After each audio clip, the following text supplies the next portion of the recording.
Chicken చిక్ముక్ చేయడం ఎలాగో చెప్తారు. వెరీ గుడ్, దీన్ని ఫాలో అయిపోతాను. నమస్కారం. నమస్కారం. ముందుగా చికెన్ చిక్ముక్ చేయడానికి మసాలా వస్తువులు తీసి రెడీ చేసుకోండి. రెడీ చేసుకున్నాం. కోడిని తీసుకోండి. అలాగే. ఏంటమ్మా చలేస్తుందా? ఒక్క నిమిషం ఆగు. ఒంటి నిండా మసాలా పూసుకుని వేడి వేడి నూనెలో స్నానం చేద్దు గాని. క్రమ పద్ధతిలో చేస్తే ఆరోగ్యం చక్కగా ఉంటుంది. అంతే కదా మరి, మంచి ఫుడ్ తింటే ఆరోగ్యంగానే ఉంటుంది. మొదటగా కాళ్లను ఎడంగా చాపాలి. చాపా. చేతులు వెనక్కి ఉంచాలి. చేతులే? కోడికి చేతులు ఎక్కడుంటాయి? భాషా దోషం, రెక్కలై ఉంటాయి.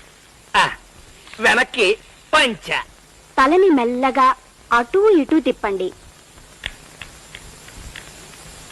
తిప్పే.